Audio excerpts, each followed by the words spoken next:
Hello everyone, it's me Arden Lee. I'm back today with another video, and in today's video I'm going to talk a little bit about the upcoming holiday that we're about to celebrate here in America. If you live in America, you know what I mean.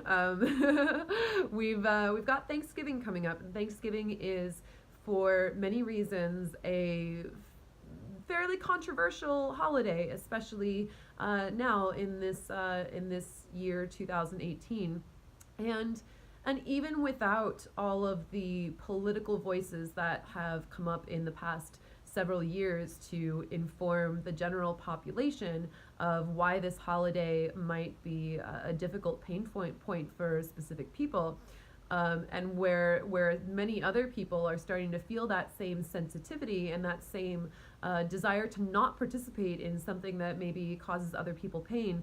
Even aside from that, it's always been one of those holidays associated with family, and family can often be fairly difficult to cope with, especially around high stress times like the holidays, where maybe your family members are worried about everything being perfect, and so they want to try to, moderate your behavior as well. At the same time, people have so many expectations of each other.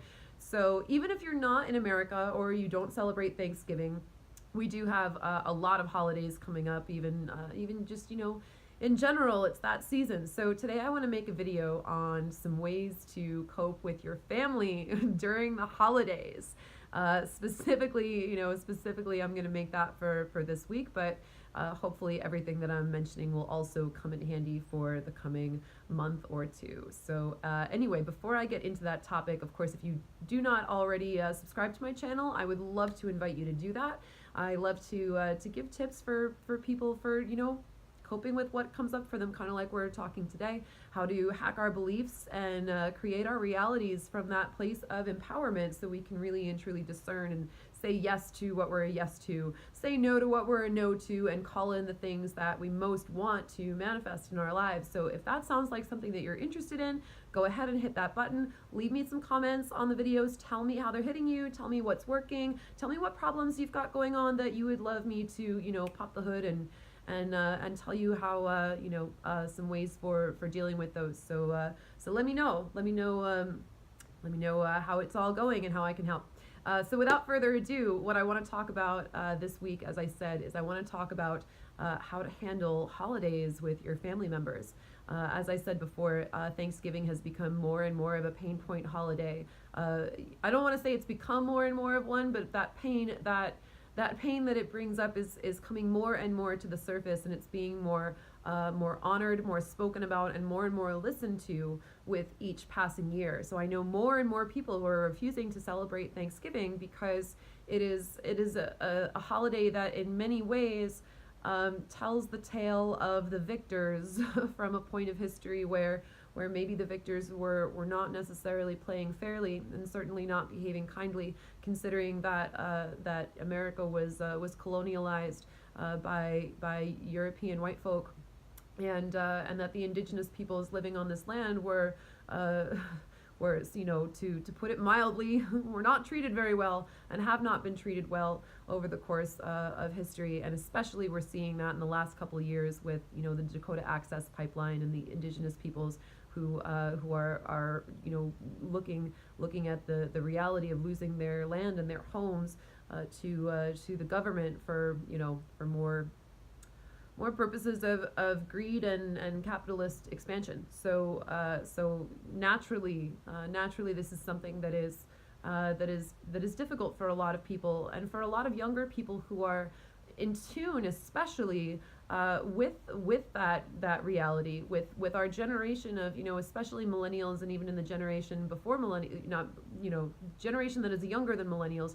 We're seeing, especially with the students from March for Our Lives, we're seeing so much compassion come forward, and so much jadedness and anger toward, rightfully so, toward the system that they were born into, that came before them, and so much desire for more compassion and more sensitivity. And I think honestly that's very much needed in our culture, and I'm excited to see the way that keeps unfolding in the next several years. But what that means especially is that now during this holiday, you may have parents or relatives who are not as in touch with those things, who are still watching the same news shows that they always watched, and really who are, whether they know it or not, who are invested in upholding the status quo, not necessarily because they're consciously thinking about it, but rather because it's just what they're used to. So if you're someone who's coming into your family and saying,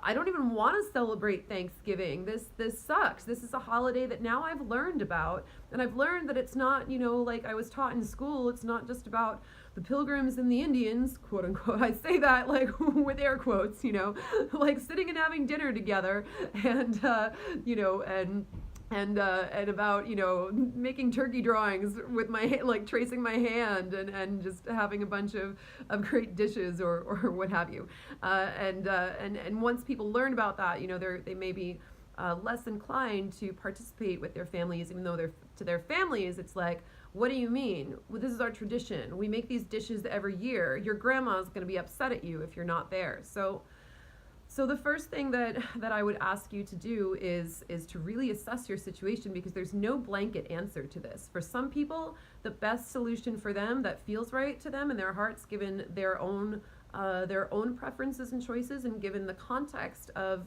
being with their families. For some people, the best choice might be like, hey, I'm not gonna do that at all. Maybe they're not as close to their families, or maybe their families will handle that disappointment a little more maturely, or maybe they just really don't want to, and they feel comfortable drawing that boundary and saying, no, I'm gonna stay in my own home this year, and maybe just have a couple friends over, or I'm not gonna celebrate at all, or or whatever.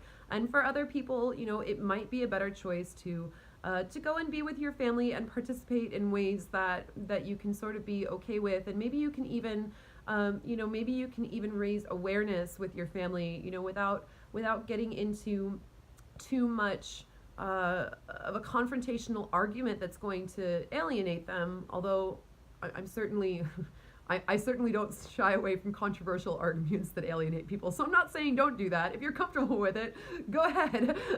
but I also realize that I've had practice with that in cutting off some of my family members previously in my life. And not everyone is suited for that. So if you don't want to have that great big argument, maybe a great thing to do at the dinner table is, instead to raise awareness about a particular indigenous community or an indigenous cause that you can maybe get your family to participate in. A really great idea, for example, is to create an Amazon wish list full of supplies that you want to bring. Hi, Virgil.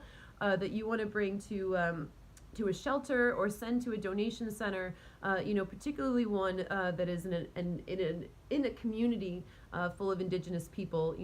That can be a great way to help out. And if you create an Amazon wish list to do that, it makes it so easy for your friends and family members to donate. I learned this actually from one of my girlfriends, Ella Darling, who uses her platform as a performer to every year, as far as I know, to create that wish list and have the people who follow her and who like her and enjoy her work go ahead and purchase something. Just it's on Amazon, so it's just one click, and then she can take all of those things and have them delivered to her house and make one trip in one fell swoop to whatever donation center she feels is most appropriate. So especially with everything going on this year, you can do this.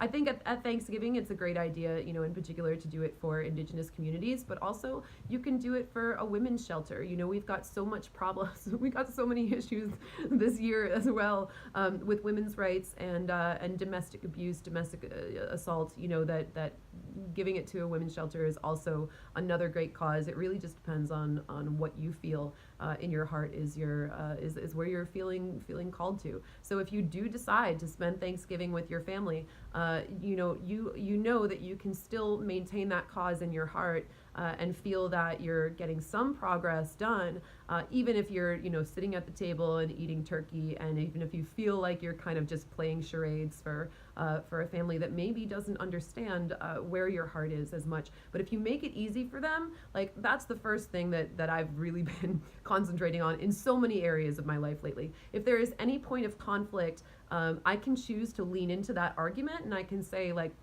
hey, this is wrong. We shouldn't be here eating turkey right now. And people are gonna, people might not be receptive to that. But if you say, hey, while we're all here eating turkey, I'd love to remind everyone in the family that there are people out there who are not as fortunate as we are. And as a result, I've made this super easy Amazon wish list. I'm gonna send all of you the link right now, and like send it on a group text, have all your family, like a group email or whatever, and you can even just tell them, hey, I'm doing this right now. If you could just spend $5 or $10 on some fresh socks or underwear that I have listed here on this wish list, I will take care of sending or bringing them to a shelter.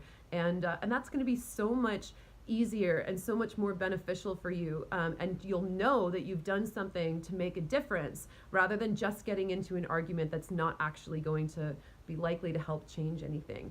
Another really important thing about dealing with your family is just understanding your personal boundaries and understanding what you are okay with saying a yes to and what you really want to say a no to, and remembering that even when you are with your family, and you might it's so easy when we're with our families, you guys, to slip back into those negative patterns that we were raised with. And maybe you have your relatives who have certain beliefs or certain ways of doing things, certain ways of communicating that feel really toxic to you. Maybe you've got a mom who tries to use guilt as a tactic to get you to do things.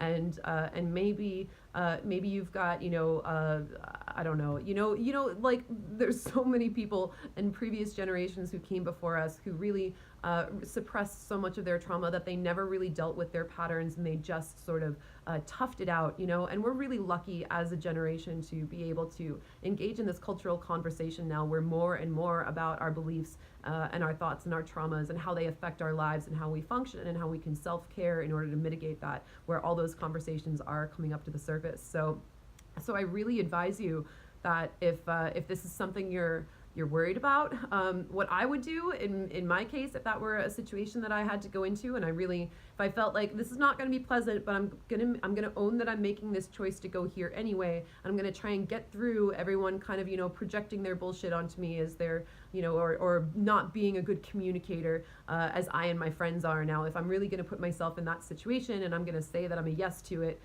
then something that I would do for myself is I would play a game. Like I would I would play a game in my own head where I looked around at all of my different family members, and I tried to say, like, every time they do something that is rubbing me the wrong way, I wonder what habit or what belief or what pattern they're operating out of and how that got formed. And even if you never bring it up to them, because most people are not very open to being called out on their patterns, especially by their other family members, even if you don't actually engage in dialogue with them around it, even just doing that in your head allows you to have some compassion and some distance and not take it personally. So you might look at Uncle Frank, who's drinking a bunch of beers in front of the TV watching the game, and yelling at his wife or his sister or whatever to bring him the remote or whatever. And you might take a look at him and be like, oh man, look at all the patterns of toxic masculinity that he grew up with, and he doesn't even have awareness of how much